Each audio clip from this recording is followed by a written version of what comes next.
చేసుకున్నారంటే ఏదో విషయం ఉంటుంది. నాకు నాకు ఫస్ట్ ఆఫ్ ఆల్ తను చేసిన వర్క్ చాలా నచ్చింది. అంటే I look for honest voices.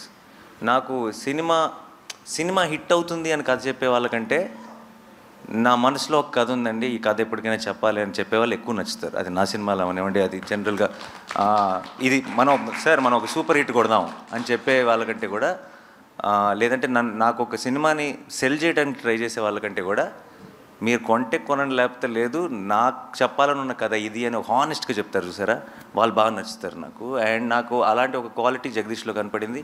Jagadish as script చెప్పడం మొదలెట్టిన తర్వాత కథ వింటూనే ఒక కథలో ఉన్న ఎమోషన్ కనెక్ట్ అవ్వగలుగుతున్నాం అంటే ఎమోషన్ వర్కౌట్ అవుతుంది అని మనం నమ్మటం వేరు, మనం ఎమోషనల్ అవటం వేరు కదా. అది కథ వింటున్నప్పుడే మనకు ఆ ఫీలింగ్ వచ్చిందంటే అది చాలా మంచి కథ అని అర్థం. అండ్ తనలో ఉన్న జెన్యూనిటీయే తన స్క్రిప్ట్లో కూడా రిఫ్లెక్ట్ అయింది. ఇది కనుక సరిగ్గా తీస్తే చాలా మంచి సినిమా అవుతుంది అనుకున్నాను. బట్ ఈరోజు సినిమా చూసి ఇంకా నేను అనుకున్న దానికంటే వేరే లెవెల్కి వెళ్ళిందని నమ్ముతున్నాను. అది థ్యాంక్స్ టు దీస్ పర్ఫార్మర్స్, వీళ్ళందరూ కలిసి వేరే లెవెల్కి తీసుకెళ్లారు సినిమా. ఆల్ ద బెస్ట్ అండి. All the best.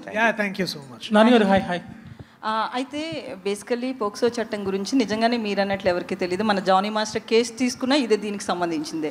సో అట్లాంటి ఇన్సిడెంట్లు ఏమైనా పెట్టారా ఇందులో? ఏమన్నా ఓన్లీ మైనర్స్ బేస్డ్గా వెళ్తుందా? అసలు దానికి వీటికి ఏ సంబంధం లేదండి. ఇది complete different setup, different situation, different thing. And మీకు త్వరలో ఎనీవే మీకు ఒకసారి థియేట్రికల్ ట్రైలర్ మీరు చూసేసిన తర్వాత అసలు ఇలాంటి క్వశ్చన్ కూడా రైజ్ అవ్వదు, మీ క్లారిటీ వచ్చేస్తుంది. అలాంటి అయితే మైనర్స్కి మద్దతుగా ఉంటుందా మీ సినిమా? అంటే మైనర్స్ లవ్ స్టోరీ, వాళ్ళు ఏజ్ ఇవన్నీ అదే like I said much more details will be revealed later.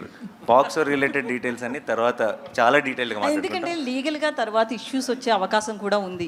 లేదండి, దానికంతా మా సెన్సార్ అనే ఒకటి ఉంది, వాళ్ళకి అన్ని క్లారిఫై చేసుకొని అన్ని ఎఫిడవిట్లు పెట్టే క్లారిఫై చేసుకొని సినిమా చేస్తున్నాం.